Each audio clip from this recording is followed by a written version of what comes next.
Welcome to Politicos media. నేను మీ రాణి నాయుడు. ఈరోజు మనమైతే బోడుప్పల్లో ఉన్న బొల్లిగూడెం ప్రాంతంలో అయితే ఉన్నాము. అయితే హైదరాబాదే కాదు, భారతీయులంతా కూడా ఎంతో విశిష్టంగా జరుపుకునే ముఖ్యమైన పండుగ వినాయక చవితి. మరి గత 2 రోజులుగా వినాయక చవితి సంబరాలు అయితే అంబరాన్నంటాయని చెప్పాలి. నగరం నలుమూలలా కూడా ప్రతి ఒక్కరూ కూడా వీధి వీధిలో కూడా గణపతిని ప్రతిష్ఠించి విశేషమైన పూజలు చేస్తున్నారు. అయితే ప్రజెంట్ మనం ఉన్న ప్రాంతంలో అయితే స్పెషల్గా అట్రాక్షన్ ఏంటి అంటే పూల్ మకాన్తో అయితే స్వామివారిని అలంకరించి స్వామివారిని ఇక్కడ ప్రతిష్ఠించడం జరిగింది. అదేవిధంగా నిత్య పూజలు మనం చూసుకున్నట్లయితే ఈ 9 రోజులు కూడా అంగరంగ వైభవంగా జరిగే ఈ ఉత్సవాలకి ప్రతిరోజు కూడా ప్రత్యేకమైన పూజా కార్యక్రమాలు అయితే నిర్వహిస్తూ ఉంటారు. ఈ రోజు ప్రత్యేకించి మహిళలు అందరూ కలిసి కూడా స్వామివారి సమక్షంలో అమ్మవారికి కుంకుమార్చన కూడా జరుపుకోవడం జరిగింది. అయితే అసలు ఈ ఉత్సవాలు ఎన్ని సంవత్సరాల నుంచి జరుగుతున్నాయి, ఈ థీమ్ని ఎవరు అనుకున్నారు, అలాగే ఈ థీమ్ చేయాలి అని ఎవరికి ముందుగా ఆలోచన వచ్చింది అనే దాని పట్ల కూడా మనతో మాట్లాడడానికి ఇక్కడ కొంతమంది నిర్వాహకులు ఉన్నారు.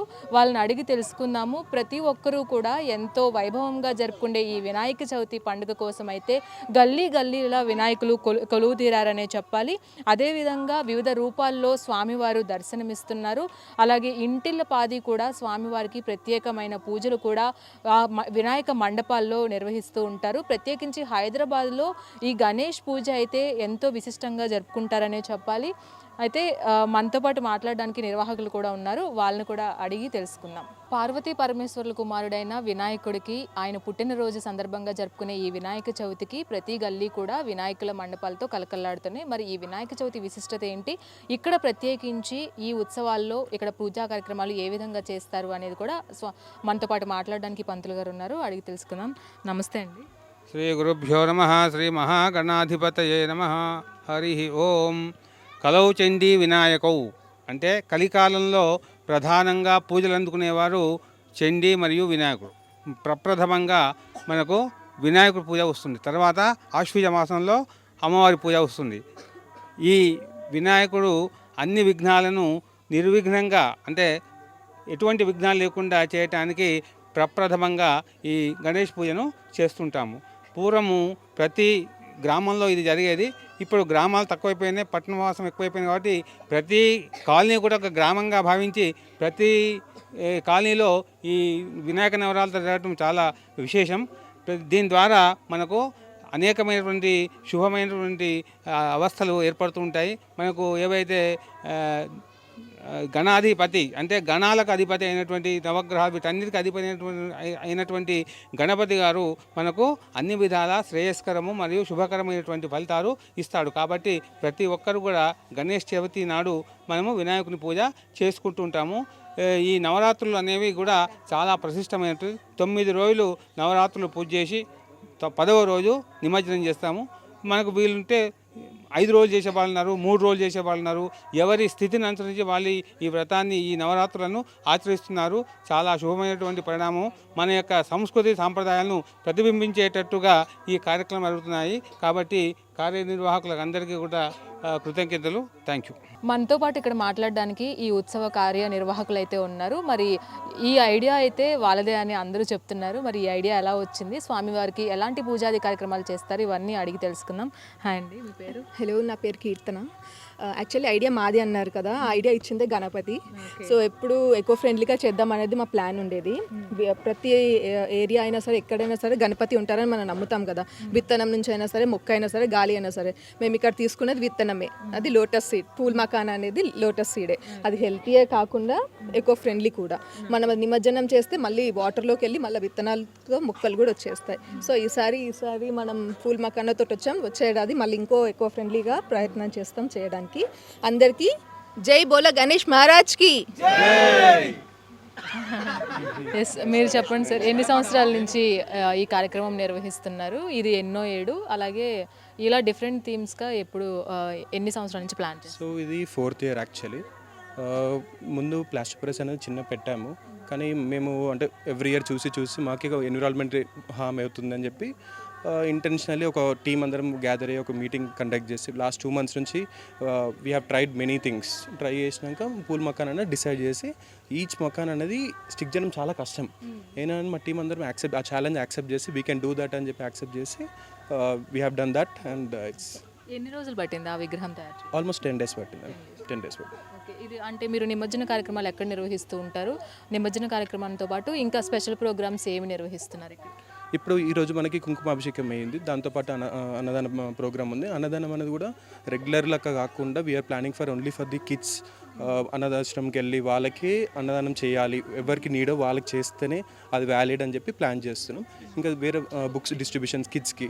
సో ఏ మ్యాక్సిమం రిక్వైర్మెంట్ ఎవరికి అవసరమో వాళ్ళకి వెళ్ళాలని మా ఇంటెన్షన్. అది కూడా ఎన్విరాన్మెంట్ హామ్ కాకుండా. అండ్ యానిమల్స్కి కూడా బయట మనం చూస్తుంటాం ఆ ఊళ్ళకి ఆ ప్లాస్టిక్ అవన్నీ తింటుంటాయి. సో అవాయిడ్ చేయాలి. వీటికి కూడా మేము ఇన్స్టెడ్ ఆఫ్ అన్నదానం మనుషులకు చేయడం కంటే వీటికి వెళ్ళి ఫ్రూట్స్ కానీ లేకపోతే ఇవి గ్రాస్ ఉంటాయి కదా అవి తీసుకొని వెళ్ళి పెట్టాలని చేయాలి. అట్లీస్ట్ ఒక డే మనం సపోర్ట్ చేస్తే ఇట్ విల్ బి గ్రేట్ అని చెప్పి మా ఆలోచన. బోడుప్పల్లో ఉన్న మహాలక్ష్మి నగర్ కాలనీ వాసులంతా కలిసి ఒక డిఫరెంట్ థీమ్తో అయితే స్వామివారిని ఇక్కడ ప్రతిష్ఠించారు. మరి ఇంత డిఫరెంట్గా స్వామివారిని ఇక్కడ ప్రతిష్ఠించిన వారితో మనం మాట్లాడే ప్రయత్నం చేద్దాం. సార్ మీ పేరు? నా పేరు Naveen Reddy madam. Sir, different థీమ్తో ఉంది అండ్ మీ అందరూ కాలనీ వాసులు అందరూ కలిసి ఒక ఎన్విరాన్మెంటల్ ఫ్రెండ్లీ గణేష్ని అయితే చేశారు. మరి మీరు మీ గణేష్ గురించి ఏం చెప్తారు? సో ఈ కాన్సెప్ట్ వెనకాల మాస్టర్ మైండ్ వచ్చేసి వేణు అని చెప్పాలి. సో వేణు గారు ఇంతకుముందు బాబానగర్ నాచారంలో వారు విగ్రహాలని డిఫరెంట్ కాన్సెప్ట్స్తో like paper glasses, water cups, water packets వీటితో చాలా ఎగ్జిక్యూట్ చేసి సక్సెస్ఫుల్గా నిర్వహించడం జరిగింది. మేము కూడా ఇక్కడ మా కాలనీలో 4 years నుండి మేము వినాయక చవితి నవరాత్రులు అనేవి నిర్వహిస్తున్నాం. బట్ 4 years కూడా మేము పిఓపితోనే చేసాం యాజ్ యూజువల్. బట్ వేణు వచ్చేసి ఇట్లా మనం డిఫరెంట్గా వెళ్దామని ఇంతకుముందు మేము చేసాము అని చెప్పి మాకు అంటే మా ఈ కమిటీతో కనెక్ట్ అయ్యి ఇట్లా చేద్దామన్నా అంటే కొద్దిగా రిస్క్ అనిపించింది స్టార్టింగ్లో. But still as a team మేము కష్టపడితే సక్సెస్ చేయగలుగుతామన్న కాన్ఫిడెన్స్తో ఒక 10 days నైట్ అందరం జాబ్ చేసుకుంటాం. 8 నుండి నైట్ 2, 3 వరకు కూడా కూర్చొని 10 days కష్టపడితే ఈరోజు మన ముందు వినాయకుడు ప్రతిమ అనేది నించుంది. సో యాక్చువల్గా నవరాత్రులు గణేష్ నవరాత్రులు వచ్చేసి 1893లో బాలగంగాధర్ తిలక్ గారు స్వతంత్ర సమరయోధం కోసం జనాలందరినీ ఒక ప్లాట్ఫామ్ మీదకి తీసుకొచ్చి మన బ్రిటిష్ వారికి అగెయిన్స్ట్గా ఫైట్ చేయడానికి మన గణేష్ నవరాత్రులు అనేది ఒక ప్లాట్ఫామ్ లాగా యూజ్ చేసుకున్నారు. ఈ రోజున్న కాలంలో ఎవరి లైఫ్ వాళ్ళు బిజీగా ఉంటున్నారు. అందరూ కూడా ఒకరితో ఒకరు కనెక్ట్ అవ్వాలి, అందరూ కూడా యూనిటీ పెంచాలి. అదే మెయిన్ ఉద్దేశంతో ఒక 10 days మేము కష్టపడ్డ దాంట్లో మేమంటే ఏంటి అనేది ఒకరికొకరు తెలిసింది, ఒకరికొకరు అర్థమైంది. చిన్న చిన్న గొడవలు, చిన్న చిన్న డిస్టర్బెన్సెస్ డెఫినెట్గా ఉంటాయి. బట్ ఆ డిస్టర్బెన్సెస్లో ఓవర్కమ్ చేస్తేనే ఒకరి నుండి ఒకరికి అనుభవాలు అనేవి వస్తాయి, ఒకరితో ఒకరు బాండ్ అనేది ఏర్పడుతుంది. సో ఈ గణేష్ నవరాత్రి ఉత్సవాల వెనకాల స్టోరీ అది. సార్ మీరు చెప్పండి, ఎన్ని డేస్ కష్టపడ్డారు స్వామివారి కోసం, అలాగే ఈ సెలబ్రేషన్స్ చేసుకోవడం ఎలా అనిపిస్తుంది? స్వామివారిని కూర్చోబెట్టాలనే ప్లాన్ ఆల్మోస్ట్ 2 months నుంచి మేము ప్లాన్ చేస్తున్నాం. మకానా ఒకటే కాకుండా డిఫరెంట్ మేము ప్లాన్ చేసాము. యాక్చువల్లీ ఫైనల్గా ఒక మకాన్ అనే దానికి మేము ఫిక్స్ అయ్యాం. బట్ మకానాన్ని చేయాలి అంటే అది హై రిస్క్, అది చిన్న విషయం కాదు మనకి. ఎందుకంటే మకానా అనేది బయట వెదర్కి పెడితే అది మెత్తగా అయిపోతూ ఉంటుంది. సో ఈవెన్ దో మేము ఈ రిస్క్ తీసుకుంటున్నామా, వినాయకుని కూర్చోబెట్టాక మేము చేపించేటప్పుడు కూడా మేము రిస్క్ తీసుకుంటున్నామా అనుకున్నాము. బట్ ఫైనల్గా మా గణపతి నడిపించాడు, ముందర తీసుకెళ్ళాడు. ఫైనల్ సక్సెస్ఫుల్గా మా ఇంట్లో ఫ్యామిలీస్ని వాళ్ళకి ఫస్ట్ ఆఫ్ ఆల్ థ్యాంక్స్. ఎందుకంటే వాళ్ళు ఎన్ని ఫోన్లు చేసినా సరే మేము రాము. ఎందుకంటే మార్నింగ్ నైట్ 9 o'clock కూర్చుంటాం. మార్నింగ్ 3 అవుతుంది, 4 అవుతుంది, 5 అవుతుంది, 5:30 కూడా అవుతుంది. సో ఎవ్రీడే మళ్ళీ చేసేసుకొని 2 hours పడుకొని మళ్ళీ ఆఫీస్కి రొటీన్గా మేము వెళ్తూ ఉంటాం అన్నట్టు. So everyday team effort, complete team effort. మేము ఇలానే చేస్తుంటాం, ఎవ్రీ ఇయర్ కంటిన్యూ చేస్తుంటాము. Okay, thanks. బాబాయ్ మీరు చెప్పండి, పెద్దవారు ఈ చిన్న అంటే కాలనీ వాసులు అందరూ కలిసి, యూత్ అంతా కలిసి స్వామివారిని ప్రతిష్ఠించారు. 4-5 సంవత్సరాల నుంచి మీరు ఈ పండుగ జరుపుకుంటున్నారు ఈ కాలనీలో. మీరు వాళ్ళకి ఎలాంటి సజెషన్స్ ఇస్తారు పెద్దవారిగా? గత 4 సంవత్సరాల నుంచి ఇక్కడ గణపతి ప్రతిష్టాపన చేస్తున్నాం. అదేవిధంగా ఈసారి పిల్లలు వచ్చి ముందుకొచ్చి పెద్ద మనుషులు మీరు చేస్తారుగా, మేము డిఫరెంట్ కాన్సెప్ట్ తోటి మేము వస్తున్నాం, మాకు ఒకసారి అవకాశం ఇవ్వండి, సక్సెస్ అవుతామా కాదా, మీ ప్రోద్బలం చూపిస్తే మేము ఎట్టి పరిస్థితుల్లో సక్సెస్ అవుతామని చెప్పారు. అదేవిధంగా వాళ్ళకి అన్ని విధాల సపోర్ట్ ఉండి మేము ప్రతి దానికి కోఆపరేట్ చేసుకుంటూ పోతున్నాం. వాళ్ళు కూడా అట్లే ముందుకు పోతున్నారు. ఇదే విధంగా ప్రతి ఇయర్ ఇదే విధంగా వేరే కాన్సెప్ట్ తోటి చేయాలని మేము కూడా కోరుకుంటున్నాం. పిల్లలు ముందుకు వచ్చారు కాబట్టి వాళ్ళకి అంతకంటే హ్యాపీనెస్ మాకేం లేదు. అందరు కలిసికట్టుగా పిల్లలు ఇదే యూనిట్గా ఉంటే ఏదైనా సాధిస్తారని మాకు నమ్మకం ఉంది. జై బోలో గణేష్ మహారాజ్కి జై. సార్ మీరు చెప్పండి మీ పేరు అండ్ ఈ గణేష్ ఉత్సవాలు సెలబ్రేట్ చేసుకోవడం ఎలా అనిపిస్తుంది? నా పేరు గణేష్. ఈ గణేష్ ఉత్సవాలు జరుపుకోవడానికి మేము చాలా కష్టపడ్డాం. లాస్ట్ 10 days నుంచి ఎవరికి నిద్ర లేదు. ఓన్లీ 2 hours పడుకొని మార్నింగ్ ఆఫీస్కి వెళ్ళి ఈవినింగ్ 8 to మార్నింగ్ 5 వరకు 3 to 5 అందరం కలిసి వినాయకుడిని స్ట్రక్చర్ ఒకటి క్రియేట్ చేస్తాం. మేము ఇలాంటి ప్రతి ఇయర్ చేయాలని కోరుకుంటున్నాం. పక్కా మేము అందరం టీం వర్క్ కలిసి ఇది చేసాము. ఇలాంటి ప్రతి ఇయర్ జరుపుకుంటామని చెప్తున్నాం. ఇలాంటి స్ట్రక్చర్ ఒకటి చేస్తాం ప్రతి year. Thank you. Rishikesh Panda అమ్మ. సార్ ఈ మహాలక్ష్మి నగర్ కాలనీలో స్పెషల్ అట్రాక్షన్గా నిలుస్తున్నారు స్వామివారు. సో మీ స్వామివారి గురించి మీరు ఏం చెప్తారు? అమ్మ నిజంగా చెప్పాలంటే గత 10-15 రోజుల నుంచి ఎవరైతే మనకి యూత్ ఉన్నారో చాలా రాత్రిపూట చాలా బాగా కష్టపడ్డారు. అంటే ఆయన పరీక్షించడేమో కానీ దీని గురించి వర్షం పడితే ఆపుతారేమో కానీ వీళ్ళు ఎక్కడ కూడా ఆగలేదు. అయితే దాని తర్వాత ఇంకో విషయం ఏంటంటే నేను జాతీయ పోషకాహార సంస్థలో పనిచేస్తాను. మేము మఖానా గురించి ప్రజలు చెప్తున్నాం. అయితే ప్రజలకు మనం చెప్పడం కాకుండా స్వామివారు కూడా మఖానా తింటే ఇప్పుడు మన భారతదేశంలో చూసుకుంటే ఇక్కడ ఉన్న సగం మందిలో కూడా ఎనీమియా రక్తహీనత ఉంటుంది. మఖానా తింటే ఎనీమియాగా తగ్గుతుంది. మేము ఈ స్వామివారు చెప్పడం వల్ల నమ్ముతారేమో ఆయన చెప్తే కూడా ప్రజలకి వస్తుందేమో కానీ మరి అది ఆయన ఆలోచన లేకపోతే ఆయన వచ్చి వీళ్ళతో చెప్పిందో తెలియదు కానీ ఏదైనా మంచిగా చేస్తున్నారు. ఇలాగే వచ్చే సంవత్సరం కూడా ఇంకో ఆలోచన రావాలని కోరుకుంటున్నాం. చూసుకున్నట్లయితే మొత్తంగా ఈ బోడుపల్లో బొల్లిగూడెంలో ఉన్న శ్రీ మహాలక్ష్మి నగర్ కాలనీ వాసులైతే ఎంతో అంగరంగ వైభవంగా స్వామివారి ఉత్సవాలు అయితే జరుపుకుంటున్నారు. మనం స్వామివారిని ఒకసారి చూసుకున్నట్లయితే 10 నుంచి 15 రోజుల వరకు వాళ్ళు కష్టపడి రాత్రింబవళ్ళు కూడా నిద్ర లేకుండా కష్టపడి స్వామివారిని స్వయంగా ఇక్కడ ప్రతిమని తయారు చేసి పూల్ మకానాతో ఇక్కడ డెకరేట్ చేయడం అనేది జరిగింది. అంటే మామూలుగా మట్టి విగ్రహాలు మనం చూసాము, డిఫరెంట్ థీమ్స్తో చూసాము. కానీ ఆ చిన్న పూల్ మకానాతో అయితే ఇక్కడ స్వామివారికి ఒక ఆకారం సృష్టించి దాంతో స్వామివారిని ఇక్కడ ప్రతిష్ఠించి ప్రత్యేకమైన పూజలు చేయడం అనేది నిజంగా ఒక గొప్ప విషయం అనే చెప్పాలి. ఒక స్పెషల్ కాస్ట్తో అలాగే చేసే ప్రతి కార్యక్రమం కూడా ఇక్కడ నలుగురికి ఉపయోగపడే విధంగా వాళ్ళు ప్రతి స్టెప్లో కూడా తీసుకోవడం అనేది నిజంగా ఈ అసోసియేషన్కి ఒక అంటే మనం మెచ్చుకోదగ్గ విషయం అనే చెప్పాలి. ఎందుకంటే ఇంత యూనిటీగా భారతదేశం అంటేనే సాంప్రదాయాలతో ప్రత్యేకించి తెలుగు రాష్ట్రాలంటేనే తెలుగుతనం ఉట్టిపడే ఈ ప్రజల్లో సంప్రదాయాలని ముందుకు తీసుకెళ్లే ప్రయత్నం ప్రతి ఒక్కరూ చేస్తూ ఉంటారు. మరి మనకు ఇక్కడ ప్రతి ఒక్కరూ కూడా సంప్రదాయాలను తెలుసుకోవడమే కాకుండా ఆ సంప్రదాయం వెనకాల ఉన్న అంతర్యం ఏమిటి, అలాగే ముందు జనరేషన్స్కి ఎలాంటి మెసేజెస్ ఇవ్వాలి, అలాగే ఇలాంటి ఉత్సవాల టైంలోనే ప్రతి ఒక్కరూ కూడా బిజీ లైఫ్తో గడిపే ప్రతి ఒక్కరూ కూడా ఒక మండపం కిందకి వచ్చి అందరూ కూడా కుటుంబ సభ్యుల సమేతంగా వచ్చి ఇక్కడ ఈ ఉత్సవాల్లో పాల్గొనడం వల్ల వారి మధ్య బాంధవ్యాలు కూడా బలపడతాయి అనేది మనకి కళ్ళకు కట్టినట్టుగా కనిపిస్తుంది. ఇక్కడ చేసుకునే ప్రతి కార్యక్రమం కూడా.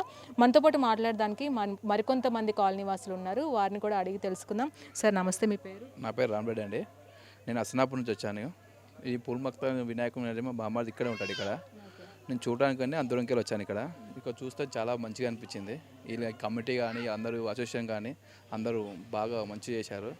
ఇలాంటి వినాయకుని ఎన్నో చేయాలని చెప్పేసి కోరుకుంటున్నాను. డే టు డే లైఫ్ అంటేనే ఫాస్ట్ లైఫ్ ఇది.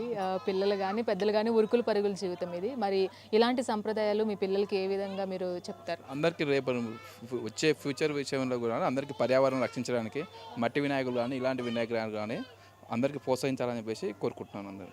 సో చూసారు కదా, హైదరాబాద్ నగరం అంతా కూడా గల్లీల్లో వాడవాడల గణేష్ మండపాలు అయితే కలకల్లాడుతున్నాయి అని చెప్పాలి. ప్రత్యేకించి బొల్లిగూడెంలో ఉన్న బోడుపల్ ప్రాంతంలో ఉన్న శ్రీ మహాలక్ష్మి నగర్ కాలనీ వాసులు అయితే స్వామివారిని ఎంతో విశిష్టంగా పూజలు నిర్వహిస్తున్నారు. చూసుకున్నట్లయితే వినాయక చవితి అంటేనే డీజేల నడుమ అంగరంగ వైభవంగా జరుపుకుంటుంటారు. కానీ ఒక మంచి కాస్ట్తో ఏదైతే ప్లాస్టర్ ఆఫ్ ప్యారిస్ని అవాయిడ్ చేస్తూ వస్తున్నారు నగరవాసులు, అదేవిధంగా ప్రత్యేకించి ఇక్కడ మహాలక్ష్మి నగర్లో ఉన్న ఎవరైతే ఉన్నారో వీళ్ళందరూ కూడా ఈ ఉత్సవ కమిటీ వాళ్ళందరూ కూడా డిసైడ్ చేసి పూల్ మకానాతో ఎన్విరాన్మెంటల్కి ఉపయోగపడేలాగా అది నిమజ్జనం చేసేటప్పుడు కూడా ఎలాంటి హాని కలగకుండా అయితే ఈ థీమ్ని అయితే ఎంచుకోవడం జరిగింది. అలాగే ఈ వినాయక చవితికి స్పెషల్గా నిమజ్జన కార్యక్రమాలతో పాటు అన్నదాన కార్యక్రమాలు కూడా చేస్తూ ఉంటారు.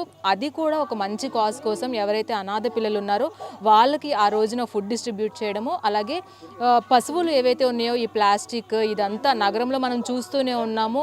చెత్తమయమైపోతుంది. అవి ఆ ప్లాస్టిక్ తిని ఆ పశువులు కూడా ఎన్నో డిసీజెస్కి అవి లోనవుతున్నాయని చెప్పాలి. మరి ఇవన్నీ కూడా మా వంతుగా మేము మా ఏరియాలో పశువులకి కావచ్చు, అలాగే ఇటు అనాథ పిల్లలకు కావచ్చు ఫుడ్ డిస్ట్రిబ్యూషన్ చేయడమే కాకుండా బుక్స్ డిస్ట్రిబ్యూషన్ కూడా వీళ్ళు చేస్తున్నారు. ఒక మంచి కాస్తో అయితే ఇక్కడ వినాయకుడు అయితే కొలువు తీరాడనే చెప్పాలి. అయితే మనతో పాటు మాట్లాడడానికి కొంతమంది మహిళలు ఉన్నారు.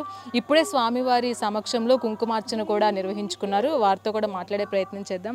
నమస్తే అమ్మ, మీ పేరు? నా పేరు రవలి అండి. ఏ విధంగా సెలబ్రేట్ చేసుకుంటారు? గణేష్ చతుర్థి అంటేనే అందరికీ చాలా ఎనర్జెటిక్ పండుగ అనమాట. మీరు ఏ విధంగా చేసుకుంటారు? డైలీ ఇక్కడ కార్యక్రమం అది దాండి ఆడడము, మళ్ళీ పిల్లలతో గేమ్స్ ఆడిపించడము, ఇలాంటి కార్యక్రమాలు జరుపుతుంటాము. ప్రతిరోజు మహిళలందరూ వచ్చి పూజలో పాల్గొనడం జరుగుతుంది. చాలా సంతోషంగా జరుపుకుంటున్నామండి. అమ్మ, మీరు చెప్పండి. నా పేరు స్వరూప అండి. ఇక్కడైతే చాలామంది చిన్నపిల్లలు వస్తూ ఉంటారు, పెద్దోళ్ళు వస్తూ ఉంటారు. కార్యక్రమం చాలా బాగా జరుగుతూ ఉంటుంది. డైలీ ఈవినింగ్ ఇక్కడే అన్నదానం అవుతూ ఉంటుంది. మొత్తంగా చూసుకున్నట్లయితే చిన్నపిల్లల నుంచి పెద్దవాళ్ళ వరకు కూడా ఎంతో యాక్టివ్గా పాల్గొనే ఈ వినాయక చవితి వేడుకలు ప్రతి గల్లీలో కూడా అంగరంగ వైభవంగా జరుగుతున్నాయి. అదేవిధంగా ఎన్విరాన్మెంటల్కి ఉపయోగపడే విధంగా ఎవరైతే ఈ మహాలక్ష్మి నగర్ కాలనీ వాసులు ఉన్నారో అందరూ తీసుకున్న ఈ థీమ్, అలాగే ఈ నిర్ణయం ఏదైతే ఉందో నిజంగా హర్షించదగిందనే చెప్పాలి. ప్రతి ఒక్కరికి ఉపయోగపడే విధంగా ఇక్కడ గణేష్ ఉత్సవాలు అయితే జరుగుతున్నాయి. మరి ఇంత అంగరంగ వైభవంగా జరుపుకుంటున్న ఈ వినాయక చవితి వేడుకలు మీరు కూడా చూసి తిలకించండి. వీడియో జర్నలిస్ట్ లోకేష్తో రాని, పొలిటికోస్, బోడుప్పల్ నుంచి.